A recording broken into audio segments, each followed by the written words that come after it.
UP में भाजपा की सरकार बनने के बाद योगी आदित्यनाथ के नेतृत्व में माफियाओं पर नकेल कसने का काम शुरू हुआ, जो निरंतर चल रहा है। प्रयागराज में हुई दिन दहाड़े बमबाजी व गोलीकांड की घटना ने पूरे प्रदेश के लोगों को यह सोचने पर मजबूर कर दिया है कि क्या वाकई माफियाओं का सफाया हो गया है। अगर हो गया है तो ये लोग कौन थे।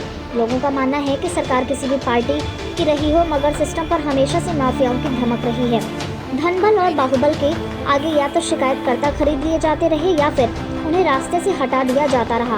अतीक अहमद और मुख्तार अंसारी भले ही जेल में हो, मगर उनका नेटवर्क सिस्टम में बैठे उनके करीबी नेता और अफसर उनके लिए ही काम करते रहे हैं, जिसकी बानगी अभी हाल ही में प्रदेश की जनता ने देखी। चित्रकूट में मुख्तार अंसारी के बेटे अब्बास अंसारी से मिलने रोज उनकी बहू निखत बानो जेल के अंदर जाती रही, जिसे मिलवाने में यही अफसर और सिस्टम काम करता रहा।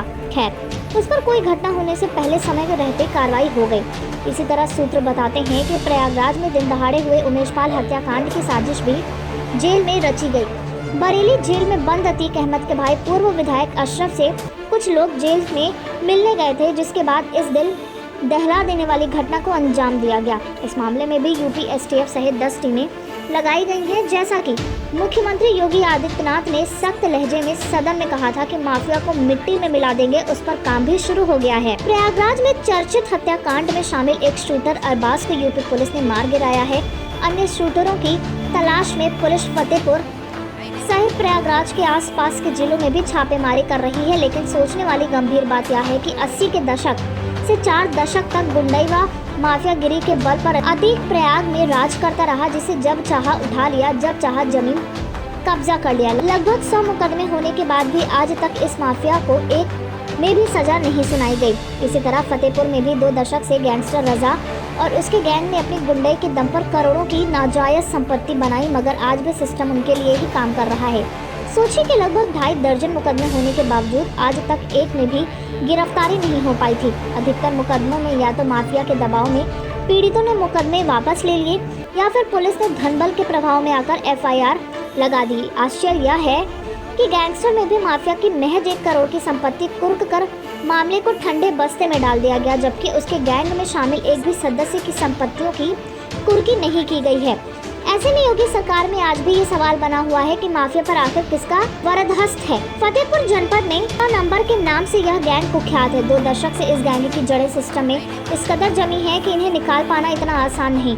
1.5 दशक तक लोगों की जमीनें जबरन कब्जा करना, सरकारी जमीनें हेर-फेर कर बेचना, लोगों की संपत्ति कब्जा कर लेना इस गैंग का पेशा रहा है।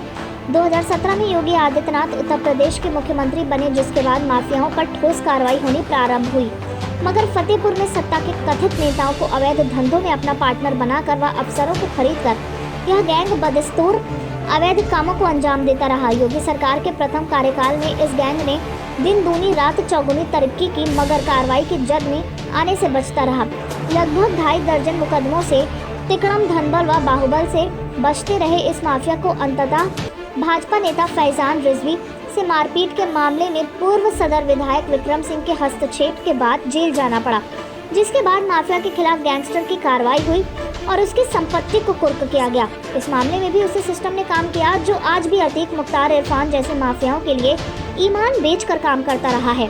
बताते हैं कि 2 दशक से जनपद में आने वाला राजस्व व पुलिस से संबंधित शायद बिरला ही कोई अधिकारी रहा हो जो माफिया की मिठाई न खाया हो। तभी तो माफिया की कई फाइलें आज भी जनपद के एसडीएम सहित कई अधिकारियों के दफ्तरों और न्यायालयों में दम तोड़ रही हैं, लेकिन कार्रवाई के नाम पर सिर्फ तारीख पर तारीख लग रही है। व्यक्तिगत जमीनें व मुकदमे तो दूर की बात, जिला प्रशासन सरकारी जमीनों के कब्जे व तालाब बिक्री जैसे मामलों में गंभीर नहीं है। या तो अधिकारी हिस्सा लेकर मामले को टकराते रहते हैं या फिर बवाल से दूरी बनाकर रखना चाहते हैं। ऐसे में सवाल उठता है कि मुख्यमंत्री योगी आदित्यनाथ की माफियाओं को मिट्टी में मिलाने की प्रतिज्ञा क्या फतेहपुर के माफियाओं पर भी लागू होगी, या फिर माफिया के करीबी सत्ता के कथित नेता, बिके हुए अफसर या फिर धनबल के आगे बिका हुआ सिस्टम माफिया को बचा ले जाने में कामयाब होगा।